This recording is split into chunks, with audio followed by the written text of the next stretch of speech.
Good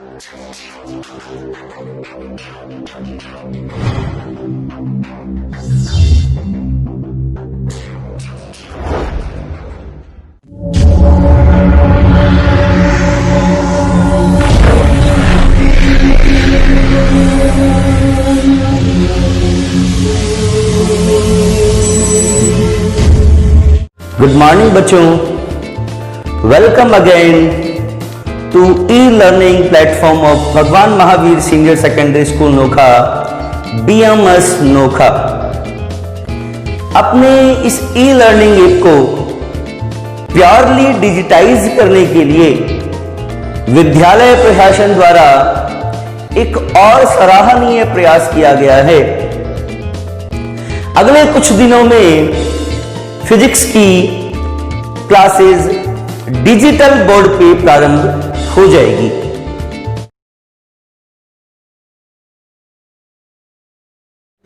आज की इस क्लास का पहला टॉपिक है आवेश संरक्षण का नियम। देखिए बच्चों, ये नियम क्या कहता है। इस नियम के अनुसार किसी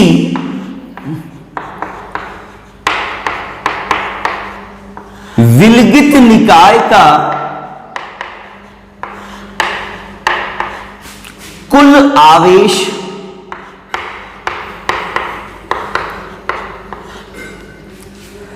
सदैव नियत रहता है।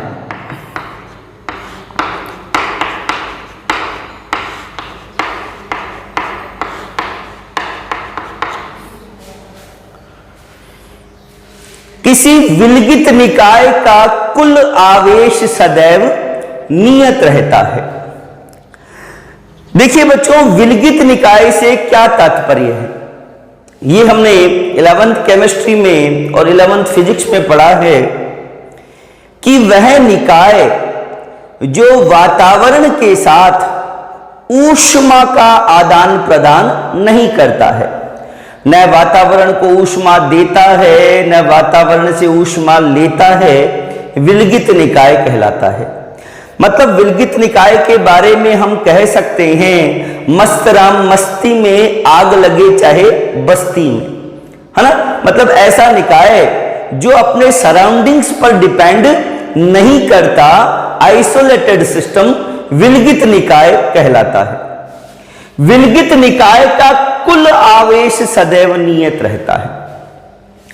कुल आवेश का मतलब उस निकाय के अंदर जितना भी धनावेश है, उस निकाय के अंदर जितना भी ऋणावेश है, उस निकाय के समस्त धनावेश व समस्त ऋणावेश का योग सभी प्रक्रियाओं के दौरान नियत रहता है, परिवर्तित नहीं होता है ना। तो आवेश संरक्षण नियम क्या बोलता है, किसी विलगित निकाय का कुल आवेश सदैव नियत रहता है। एक तरीका और है इसका, या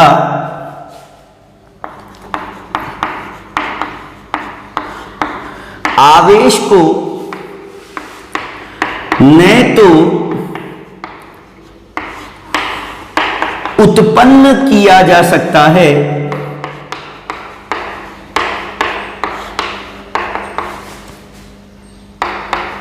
न ही नष्ट किया जा सकता है। नष्ट किया जा सकता है,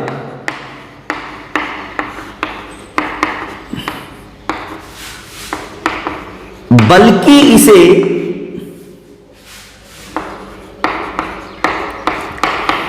एक वस्तु से दूसरी वस्तु में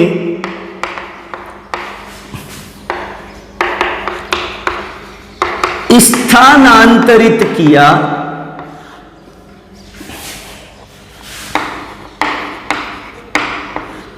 जा सकता है।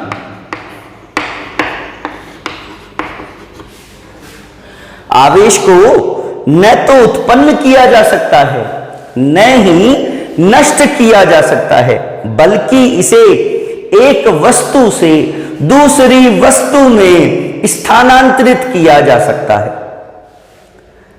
हम आवेश को उत्पन्न नहीं कर सकते, हम आवेश को नष्ट नहीं कर सकते। आवेश का मतलब बच्चों इलेक्ट्रॉन और प्रोटॉन, इलेक्ट्रॉन ऋणावेश और प्रोटॉन धनावेश। इलेक्ट्रॉन और प्रोटॉन को उत्पन्न नहीं कर सकते, इनको नष्ट नहीं कर सकते, ये हर पदार्थ के अंदर होते हैं। हाँ, हम एक काम कर सकते हैं, हम आवेश को एक वस्तु से दूसरी वस्तु में स्थानांतरित कर सकते हैं।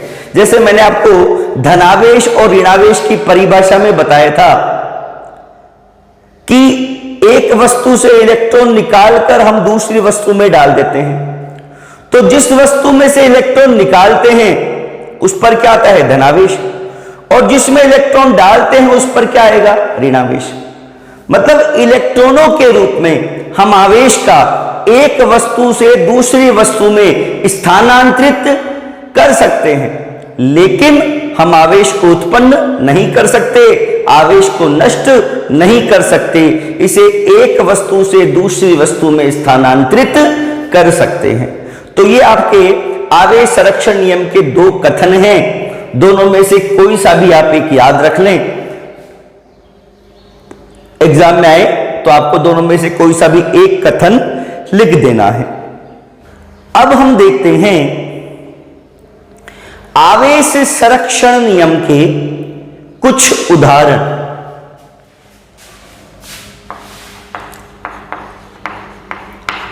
देखिए, पहला उदाहरण है इसका अल्फा क्षय। जो रेडियो एक्टिव पदार्थ होते हैं जिनका परमाणु क्रमांक 82 से अधिक होता है, ऐसे सभी तत्व जिनका परमाणु क्रमांक 82 से अधिक होता है वे रेडियो एक्टिव पदार्थ या रेडियो एक्टिव तत्व कहलाते हैं। और उन रेडियो एक्टिव तत्वों का स्वतः ही विघटन होता रहता है, अपने आप उनका क्षय होता रहता है। क्यों?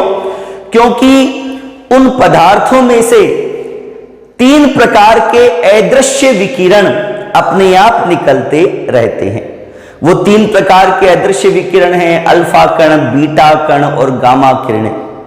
ये सारी बातें हम चैप्टर 15 में दोबारा से पढ़ेंगे। उसी रेडियो एक्टिव क्षय का एक उदाहरण है अल्फा क्षय, जिसमें आवेश संरक्षण नियम का पालन होता है। ये मैं आज आपको बता रहा हूं। देखिए,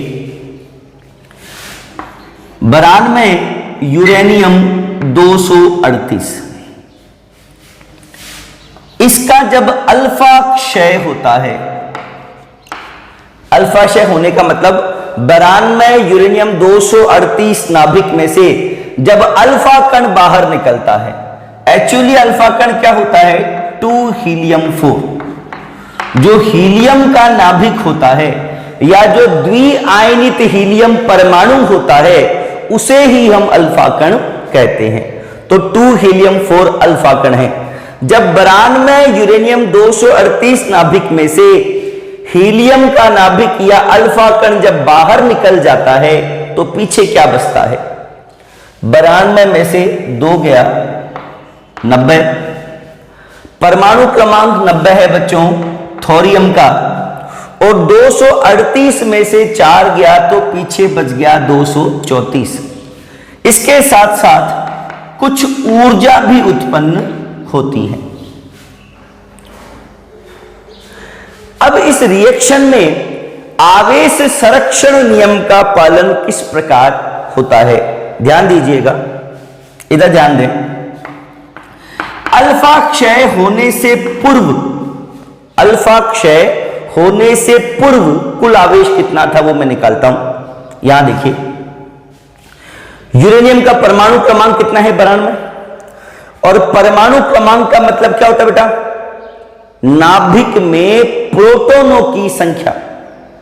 नाभिक में प्रोटॉनों की संख्या को परमाणु क्रमांक कहते हैं। मतलब यूरेनियम नाभिक में कितने प्रोटॉन हैं? 92 प्रोटॉन हैं। अच्छा, एक प्रोटॉन पर आवेश कितना होता है बेटा? एक प्रोटॉन पर आवेश होता है E, तो 92 प्रोटॉन है तो कितना हो गया? 92 E। इधर देखें थोरियम, थोरियम के पास कितने प्रोटॉन हैं? 90, तो थोरियम का आवेश कितना हो गया? 90 E।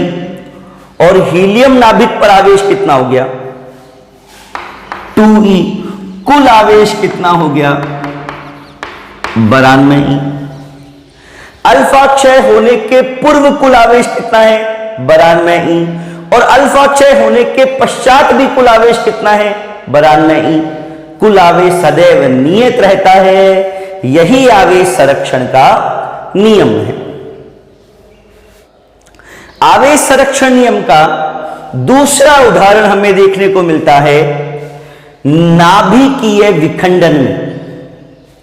एक भारी नाभिक का 2 या 2 से अधिक हल्के नाभिकों में टूटना क्या कहलाता है? नाभिकीय विखंडन।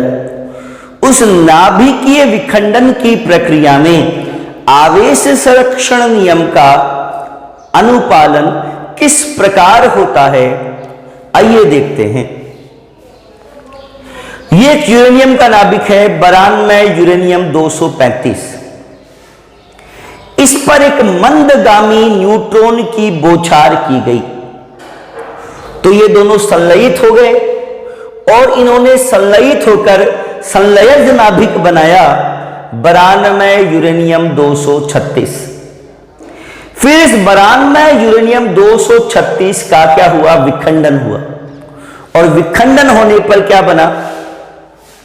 56 बेरियम 141, 36 क्रिप्टॉन 92 प्लस 3 न्यूट्रॉन उत्पन्न हुए, कुछ ऊर्जा उत्पन्न हुई।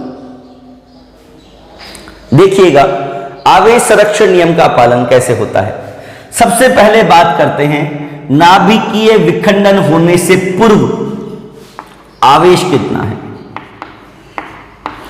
विखंडन होने से पूर्व कुल आवेश कितना है? यूरेनियम का परमाणु क्रमांक कितना है? 92, तो इसका आवेश कितना हो गया? 92 E। अच्छा बेटा, ये न्यूट्रॉन है और न्यूट्रॉन तो उदासीन होता है, तो न्यूट्रॉन का आवेश कितना हो गया? 0। जो मध्य स्थिति है, जब संलयज नाभिक 92 यूरेनियम 236 बनता है, तब कुल आवेश कितना है? आवेश देखिएगा, यूरेनियम का परमाणु क्रमांक कितना है? 92, तो हो गया बच्चों 92 E। अच्छा इधर देखिए, विखंडन होने के पश्चात कुल आवेश कितना है? बेरियम का परमाणु क्रमांक कितना है? 56, तो बेरियम के नाभिक पर आवेश हो गया 56 E। क्रिप्टॉन पर कितना हो गया बच्चों? 36 E। 3 न्यूट्रॉन है तो न्यूट्रॉन उदासीन होते हैं, तो 0। यहां कुल आवेश कितना हो गया बेटा? 56 E प्लस 36 E, वापिस से 92। विखंडन होने से पूर्व, विखंडन होने के पश्चात, एज वेल एज मध्य स्थिति में भी कुल आवेश का मान नियत है। 92 E, 92 E, 92 E। कुल आवेश सदैव नियत रहता है, यही आवेश संरक्षण का नियम है। आवेश संरक्षण नियम का उदाहरण 3, युग्म उत्पादन, पेयर प्रोडक्शन। देखिए क्या होता है ये। जब 1.02 मेगा इलेक्ट्रॉन वोल्ट ऊर्जा की गामा किरण किसी धात्विक पृष्ठ पर आपतित होती है, तो जैसे ही गामा किरण धात्विक पृष्ठ पर आपतित होगी, ठीक उसी समय इलेक्ट्रॉन व पॉजिट्रॉन का युग्म के रूप में उत्पादन होगा। ये इलेक्ट्रॉन और पॉजिट्रॉन दोनों एक साथ उत्पन्न होते हैं, इसीलिए इसको बोलते हैं बेटा युग्म उत्पादन। देखिए क्या होता है पॉजिट्रॉन। इलेक्ट्रॉन के बारे में तो हम सब जानते ही हैं। ये जो पॉजिट्रॉन है ना बेटा, उसको बोला जाता है इलेक्ट्रॉन का एंटी पार्टिकल। एंटी पार्टिकल क्यों? इलेक्ट्रॉन पर आवेश क्या होता है? माइनस ई। और पॉजिट्रॉन पर क्या होता है? प्लस ई। इसका माइनस ई, इसका प्लस ई, और इन दोनों का द्रव्यमान समान होता है 9.1 इंटू 10⁻³ किलोग्राम, जो मैंने आपको पहले लेक्चर में बोला था, आपको याद रखना है।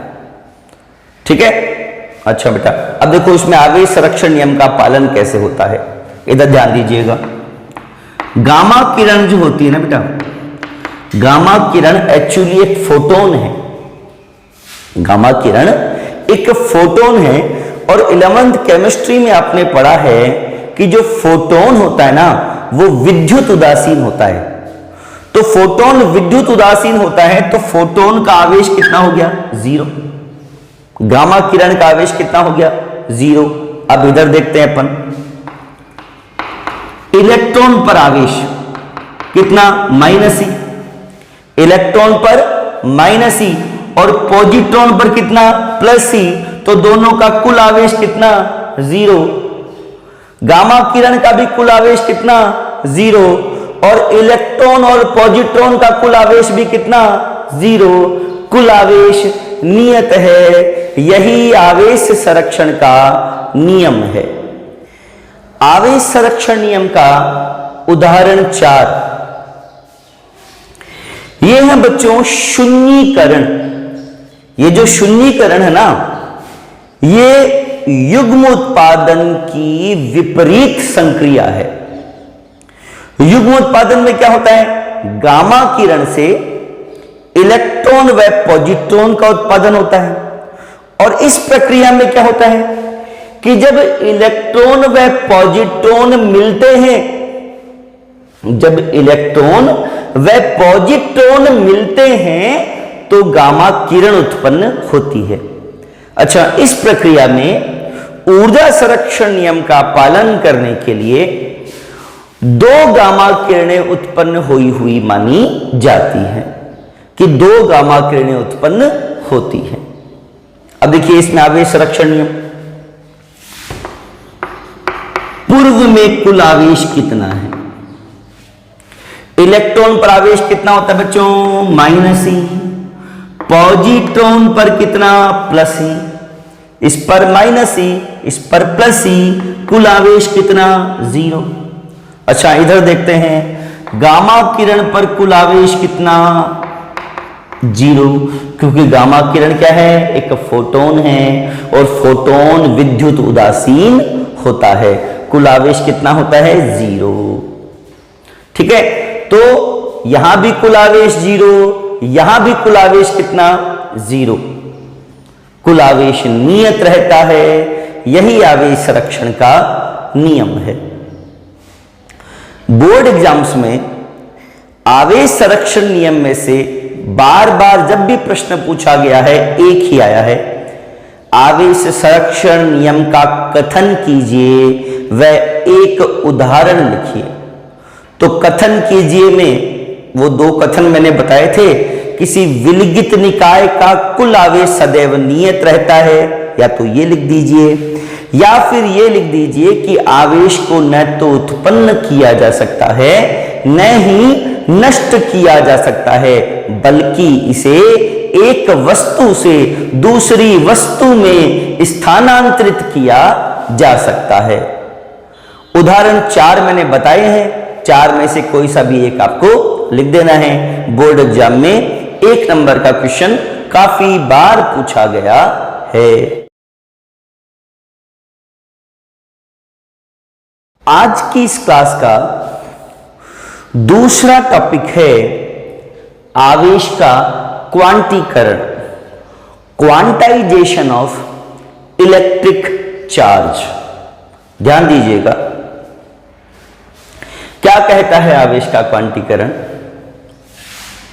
मान लीजिए ये एक उदासीन वस्तु है, ये एक उदासीन वस्तु है। अब वस्तु उदासीन कब होती है? जब उसमें प्रोटॉन और इलेक्ट्रॉनों की संख्या समान होती है। यह बताया था मैंने। तो मान लीजिए इस वस्तु में 10 प्रोटॉन है और 10 ही इलेक्ट्रॉन है, तो कुल आवेश कितना हो गया? 0। और ये कौन सी वस्तु हो गई? उदासीन वस्तु। अगर मैं इस वस्तु में से एक इलेक्ट्रॉन को बाहर निकाल लूं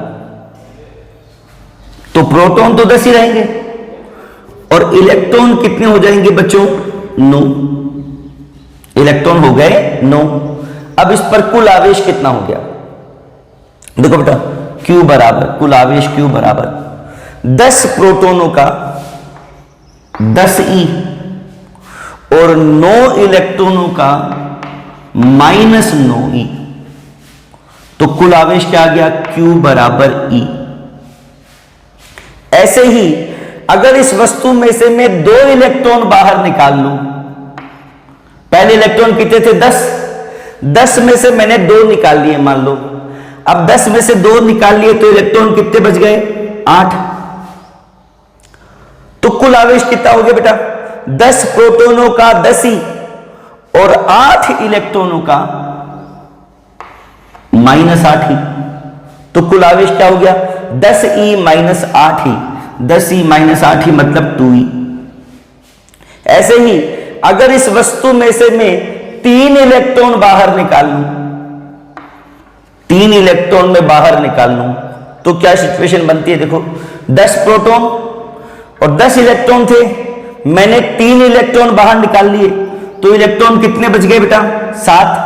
तो 10 प्रोटॉन का तो 10e और 7 इलेक्ट्रॉन हैं तो 7 इलेक्ट्रॉनों का क्या हो गया? 7e। तो 10e - 7e कितना बचा बेटा? 3e। ऐसे ही ये एक उदासीन वस्तु है, इसके अंदर 10 प्रोटॉन हैं और 10 इलेक्ट्रॉन हैं। जितना धनावेश है उतना ही ऋणावेश है। कुल आवेश कितना है? 0। और ये कौन सी वस्तु है? उदासीन वस्तु। अगर इस वस्तु में मैं एक इलेक्ट्रॉन अतिरिक्त डाल दूं, इसको एक अतिरिक्त इलेक्ट्रॉन प्रदान कर दूं मैं, तो क्या होगा? आवेश कितना आ जाएगा? Q बराबर 10 प्रोटॉन है तो 10 प्रोटॉनों का 10e और एक इलेक्ट्रॉन मैंने दे दिया, तो एक इलेक्ट्रॉन दे दिया तो यहां इलेक्ट्रॉन कितने हो गए? 11। ठीक है, तो 10 प्रोटॉनों का 10e और एक इलेक्ट्रॉन दिया तो इलेक्ट्रॉन कितने? 11e, तो 11 इलेक्ट्रॉनों का -11e। कुल आवेश कितना हो गया बेटा? Q बराबर 10e - 11e मतलब -e। अगर मैं इसको एक और इलेक्ट्रॉन दे दूं, मतलब 2 इलेक्ट्रॉन डाल दूं इसमें, तो 10 इलेक्ट्रॉन पहले ही थे, मैंने 2 अतिरिक्त इलेक्ट्रॉन दे दिए। अब 2 अतिरिक्त इलेक्ट्रॉन दे दिए तो 10 और 2 कितने हो गए इलेक्ट्रॉन? 12। तो 10 प्रोटॉनों का 10e और 12 इलेक्ट्रॉनों का -12e, तो 10e - 12e, कुल आवेश Q बराबर कितना हो गया? -2e। ऐसे ही अगर इस वस्तु में मैं 3 अतिरिक्त इलेक्ट्रॉन दे दूं, तो 10 इलेक्ट्रॉन पहले थे, मैंने 3 और दे दिए, इलेक्ट्रॉन कितने हो गए बच्चों? 13। तो 10 प्रोटॉनों का कितना? 10e, 3 इलेक्ट्रॉन दिए तो कितना बेटा? 3 इलेक्ट्रॉन 13 इलेक्ट्रॉनों का -13e, तो 10e - 13e और Q बराबर क्या आ गया? -3e। तो इस पूरे प्रोसेस से हमने ये सीखा कि अगर किसी उदासीन वस्तु में से, यदि किसी उदासीन वस्तु में से एक इलेक्ट्रॉन को बाहर निकालते हैं, यदि किसी उदासीन वस्तु में से एक इलेक्ट्रॉन को बाहर निकालते हैं तो उस पर आवेश आता है +e। अगर उस वस्तु में से 2 इलेक्ट्रॉनों को बाहर निकाल दें तो आवेश क्या आएगा? +2e। यदि उदासीन वस्तु में से 3 इलेक्ट्रॉनों को बाहर निकाल दें तो आवेश क्या आएगा? +3e। इसी प्रकार यदि उदासीन वस्तु में से n इलेक्ट्रॉनों को, है ना, इस उदासीन वस्तु में से मान लो मैंने n इलेक्ट्रॉन बाहर निकाल दिए तो आवेश क्या आएगा? Q बराबर +NE। ऐसे ही ये कोई उदासीन वस्तु है, मैंने इसमें एक अतिरिक्त इलेक्ट्रॉन डाल दिया, इस उदासीन वस्तु को मैंने एक इलेक्ट्रॉन दे दिया। जब इस वस्तु को एक इलेक्ट्रॉन दिया तो आवेश क्या आ गया? Q बराबर -e। अगर हम इसे 2 अतिरिक्त इलेक्ट्रॉन देते तो Q बराबर -2e। अगर हम इसे 3 अतिरिक्त इलेक्ट्रॉन देते तो Q बराबर -3e। और इसी तरह से यदि हम वस्तु को n अतिरिक्त इलेक्ट्रॉन देते तो आवेश क्या आता, Q बराबर -ne। ठीक है, तो आवेश का क्वांटीकरण क्या कहता है, आवेश का क्वांटीकरण कहता है Q बराबर ±ne। इन दोनों को एक साथ लिख दिया। समझ आ गया कॉन्सेप्ट आवेश के क्वांटीकरण का। अब इसका कथन हम देखते हैं, समझते हैं। आवेश के क्वांटीकरण का स्टेटमेंट कथन क्या है।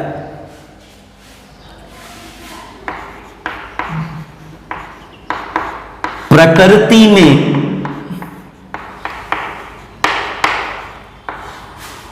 प्रत्येक वस्तु पर आवेश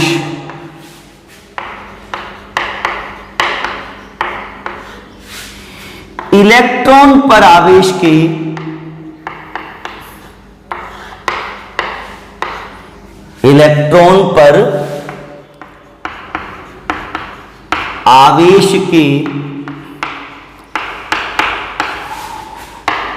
पूर्ण गुणज के तुल्य होता है। पूर्ण गुणज के तुल्य होता है। प्रकृति में प्रत्येक वस्तु पर आवेश इलेक्ट्रॉन पर आवेश के पूर्ण गुणज के तुल्य होता है। देखना बेटा, अर्थात Q बराबर ±ne। प्रकृति में प्रत्येक वस्तु पर आवेश इलेक्ट्रॉन पर आवेश E, ये इलेक्ट्रॉन पर आवेश है। इलेक्ट्रॉन पर आवेश के पूर्ण गुणज, ये n एक पूर्ण संख्या है। पूर्ण संख्या का मतलब ऐसी संख्या है जिसमें पॉइंट नहीं आता है ना। जैसे यहां n बराबर 1 2 3 4 ये है n बराबर। n का मान पॉइंट में नहीं होना चाहिए, 1 या 2 या 3 या 4, ये एक पूर्ण संख्या है, बिना पॉइंट वाली संख्या है। और ये पूर्ण संख्या किसको रिप्रेजेंट करती है, ये पूर्ण संख्या रिप्रेजेंट करती है उस वस्तु में से कितने इलेक्ट्रॉन निकाले गए हैं और उस वस्तु में से कितने इलेक्ट्रॉन डाले गए हैं। जैसे मान लो मैंने वस्तु में 1 इलेक्ट्रॉन निकाला तो n बराबर कितना 1, 2 निकाले तो n बराबर 2, मैंने वस्तु में से 5 इलेक्ट्रॉन निकाले तो n बराबर 5, मैंने वस्तु में से 500 इलेक्ट्रॉन निकाले तो n बराबर 500। अच्छा, जब इलेक्ट्रॉन निकालो तो किसका साइन आएगा, प्लस का, और अगर आप वस्तु में इलेक्ट्रॉन डालो तो किसका साइन आ जाएगा, माइनस का। ठीक है, प्रकृति में प्रत्येक वस्तु पर आवेश Q इलेक्ट्रॉन पर आवेश E के पूर्ण गुणज, इलेक्ट्रॉन पर आवेश E के पूर्ण गुणज के तुल्य होता है। जो इलेक्ट्रॉन पर आवेश E होता है उसको एक पूर्ण संख्या से, एक बिना पॉइंट वाली संख्या से गुणा करना है, उसके तुल्य होता है। ये जो बिना पॉइंट वाली पूर्ण संख्या है ये रिप्रेजेंट करती है उस वस्तु में से कितने इलेक्ट्रॉन निकाले गए हैं या उस वस्तु को कितने अतिरिक्त इलेक्ट्रॉन दिए गए हैं। अगर इलेक्ट्रॉन निकाले गए हैं तो हम प्लस साइन यूज करेंगे, और अगर इलेक्ट्रॉन दिए गए हैं वस्तु को तो हम माइनस साइन यूज करेंगे। यहां सीखने वाली बात यह है बेटा कि n का मान पॉइंट में नहीं है। मतलब हम ऐसा नहीं कर सकते कि एक वस्तु में से मैंने 2.5 इलेक्ट्रॉन निकाले। हम 2 इलेक्ट्रॉन निकाल सकते हैं, हम वस्तु में से 3 इलेक्ट्रॉन निकाल सकते हैं, हम वस्तु को 2 इलेक्ट्रॉन दे सकते हैं, हम वस्तु को 3 इलेक्ट्रॉन दे सकते हैं, लेकिन हम वस्तु में से 2.5 इलेक्ट्रॉन निकाल नहीं सकते, हम वस्तु को 2.5 इलेक्ट्रॉन दे नहीं सकते। इलेक्ट्रॉन निकलेगा तो पूरा निकलेगा, इलेक्ट्रॉन दिया जाएगा तो पूरा दिया जाएगा। इलेक्ट्रॉन का अंश ना निकाला जा सकता है ना इलेक्ट्रॉन का अंश डाला जा सकता है। मतलब कुल मिला के n के मान में पॉइंट नहीं आना चाहिए। ये कंसेप्ट आप ध्यान रखेंगे। वापस एक बार देख लें फटाफट, बहुत इंपॉर्टेंट चीज है, 3-4 बार बता चुका हूं अभी तक, ध्यान दीजिएगा। प्रकृति में प्रत्येक वस्तु पर आवेश इलेक्ट्रॉन पर आवेश के पूर्ण गुणज के तुल्य होता है। जो इलेक्ट्रॉन पर आवेश E होता है, इसको एक पूर्ण संख्या से गुणा करना है तो वस्तु पर आवेश आ जाएगा।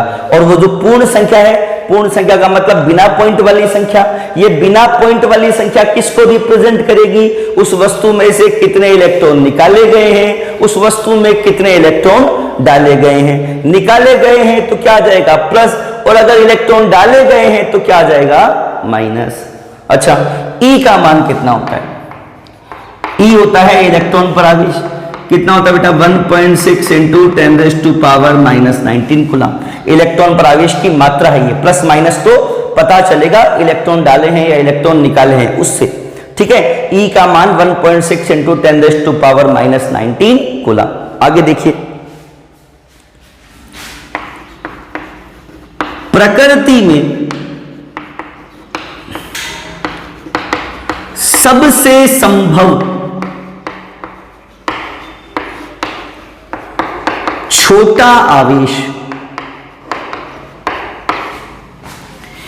स्मॉल e के बराबर होता है। प्रकृति में सबसे संभव छोटा आवेश स्मॉल e के बराबर होता है। इसे आवेश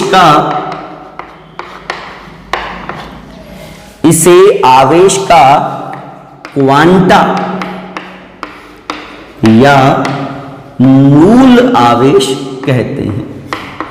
आवेश का क्वांटा या मूल आवेश कहते हैं। देखो बेटा, Q बराबर प्लस माइनस एन, E का मान तो फिक्स है, कितना? 1.6 इंटू 10⁻⁻19 कूलम। और n क्या है? इलेक्ट्रॉनों की संख्या, कितने इलेक्ट्रॉन निकाले हैं या कितने इलेक्ट्रॉन डाले हैं। अगर n का मान बढ़ेगा, अगर n का मान बढ़ेगा तो Q का मान भी क्या होगा? बढ़ेगा। और अगर n का मान घटेगा तो Q का मान भी क्या होगा? घटेगा। भाई E तो फिक्स है, Q कब बदलेगा? जब n बदलेगा। अगर n बढ़ेगा तो Q बढ़ेगा, अगर n घटेगा तो Q घटेगा। अगर n का मान सबसे कम होगा, अगर n का मान सबसे कम तो Q का भी मान सबसे कम। और n का सबसे छोटा मान आपको क्या दिख रहा है यहां पर? n के जो भी मान दिख रहे हैं, सबसे छोटा मान कितना है? 1। n का मान 1 से छोटा तो पॉइंट हो गया, तो पॉइंट में n का मान होना नहीं चाहिए क्योंकि n क्या है? एक पूर्ण संख्या है, ठीक है। तो जब n का मान बढ़ेगा तो Q का मान बढ़ेगा, जब n का मान घटेगा तो Q का मान घटेगा।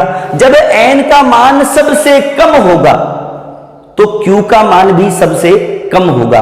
और n का सबसे कम मान, n का सबसे छोटा मान क्या है? 1। और जब n की जगह मैं 1 लगाऊंगा तो Q का सबसे छोटा मान क्या आएगा? E, है ना। जब n का मान मैंने 1 लगाया, जो n का सबसे छोटा मान है, जब n का मान सबसे छोटा 1 तो Q का सबसे छोटा मान कितना? Plus minus E। प्रकृति में सबसे संभव छोटा आवेश स्मॉल e के बराबर होता है ना। प्रकृति में सबसे छोटा आवेश क्या है? Q बराबर E।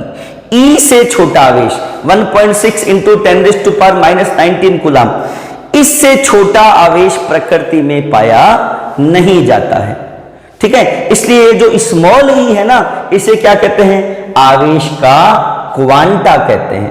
क्वांटा मतलब किसी भी चीज का सबसे छोटा भाग, किसी भी चीज का सबसे छोटा भाग, उसको क्या कहते हैं? क्वांटा। जैसे पदार्थ का क्वांटा परमाणु, पदार्थ का क्वांटा परमाणु, ऊर्जा का क्वांटा फोटोन। वैसे ही आवेश का क्वांटा, आवेश का क्वांटा क्या है? Q बराबर E, क्योंकि E से छोटा आवेश होता ही नहीं है। सबसे छोटा आवेश क्या है? E। इसलिए इस E को क्या कहते हैं? आवेश का क्वांटा या मूल आवेश कहते हैं। यहां से बोर्ड एग्जाम में 2 क्वेश्चन पूछे गए हैं। एक क्वेश्चन पूछा गया है आवेश के क्वांटीकरण से क्या तात्पर्य है, या आवेश का क्वांटीकरण क्या है। ये पूछा जाए तो आप यहां तक लिखेंगे कि प्रकृति में प्रत्येक वस्तु पर आवेश इलेक्ट्रॉन पर आवेश के पूर्ण गुणज के तुल्य होता है, अर्थात Q बराबर प्लस माइनस NE, यहां N बराबर 1 2 3 4 अप टू एंड E बराबर 1.6 इंटू 10⁻⁻19 कूलम। यहां तक आपको लिख देना है। दूसरा प्रश्न पूछा गया, आवेश का क्वांटा क्या है, इसका मान बताइए। आवेश का क्वांटा क्या है, इसका मान बताइए। तो आवेश का क्वांटा स्मॉल e है। आवेश का क्वांटा स्मॉल e है।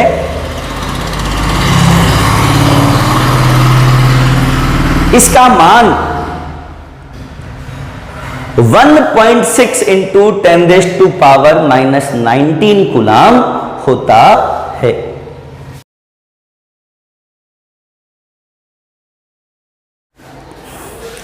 की पॉइंट्स, पहला की पॉइंट है आवेश के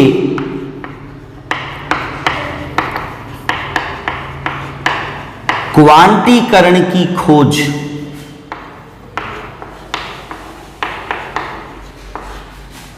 मिलीकन ने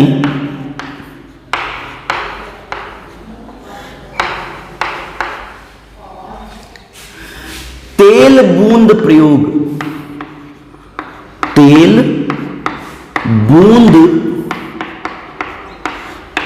प्रयोग के आधार पर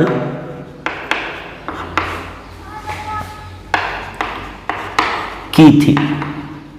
एक वैज्ञानिक थे मिलीकन, और उनका ये जो ऑयल ड्रॉप एक्सपेरिमेंट है ये बहुत फेमस एक्सपेरिमेंट है, और इस एक्सपेरिमेंट के द्वारा आवेश के क्वांटीकरण की खोज वैज्ञानिक मिलीकन ने की थी। उन्होंने एक प्रयोग किया था, ऑयल ड्रॉप एक्सपेरिमेंट, तेल बूंद प्रयोग, और उस तेल बूंद प्रयोग के आधार पर उन्होंने क्वांटाइजेशन ऑफ चार्ज को इन्वेंट किया था। दूसरी चीज देखो, मिलीकन जो है ना, वो तो ये कहते हैं कि सबसे छोटा आवेश क्या है, स्मॉल ई, जो अभी अपन ने पढ़ा था। ठीक है, अभी हमने पढ़ा था ना ये Q बराबर प्लस माइनस NE, और मैंने बताया था तुमको कि जब N का मान सबसे छोटा होगा तो Q का मान भी सबसे छोटा होगा, और N का सबसे छोटा मान क्या होता है, 1। N का सबसे छोटा मान 1, तो Q का सबसे छोटा मान क्या है, E। E से छोटा आवेश होता नहीं है, उसे आवेश का क्वांटा या मूल आवेश कहते हैं। और ये चीज किसने बताई, मिलीकन ने। तो मिलीकन के अकॉर्डिंग तो सबसे संभव छोटा आवेश स्मॉल ई के बराबर होता है, लेकिन गैलमान के अनुसार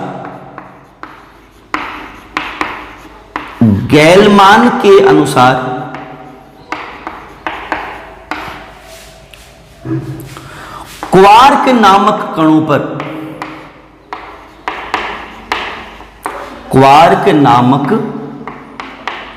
कणों पर स्मॉल ई से छोटा आवेश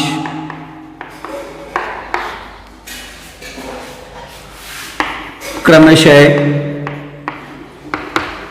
plus minus E/3 plus minus 2E/3 आदि संभव है। गैलमान के अकॉर्डिंग क्वार्क नामक कण होते हैं, और क्वार्क नामक कणों पर स्मॉल ई से भी छोटा आवेश होता है। स्मॉल ई से छोटा कैसे, जैसे E/3, E में 3 का भाग दिया तो E से छोटा, 2E/3 भी E से छोटा। गैलमान के अनुसार क्वार्क कण 2 प्रकार के होते हैं। क्वार्क कण 2 प्रकार के होते हैं। अब तो और भी कई प्रकार के क्वार्क कण खोजे जा चुके हैं, लेकिन गैलमान ने बताया था क्वार्क कण जो होते हैं वो 2 प्रकार के होते हैं। कौन से? एक होता है बच्चों अप क्वार्क, और दूसरा होता है बेटा डाउन क्वार्क। अप क्वार्क को यूज करते हैं स्मॉल यू से रिप्रेजेंट करते हैं, और डाउन क्वार्क को रिप्रेजेंट करते हैं स्मॉल डी से। ये जो अपक्वार्क होता है ना, इस अपक्वार्क पर आवेश होता है प्लस का 2e/3। अपक्वार्क पर आवेश होता है प्लस का 2e/3 और डाउन क्वार्क पर जो आवेश होता है वो होता है बच्चों माइनस का e/3। तो मिलिकन ने तो बोला कि सबसे संभव छोटा आवेश होता है स्मॉल ई, लेकिन गेलमान ने इस बात का खंडन किया और गेलमान ने बोला नहीं, सबसे छोटा आवेश स्मॉल ई नहीं है। ऐसे भी कण होते हैं जिन पर स्मॉल ई से छोटा आवेश होता है और उन कणों को हम क्या कहते हैं? क्वार्क कण कहते हैं। और गेलमान के अकॉर्डिंग क्वार्क कण कितने प्रकार के होते हैं? 2 प्रकार के, अप क्वार्क और डाउन क्वार्क। अप क्वार्क पर आवेश कितना? प्लस का 2e/3। डाउन क्वार्क पर आवेश कितना? माइनस का e/3। की पॉइंट नंबर 3,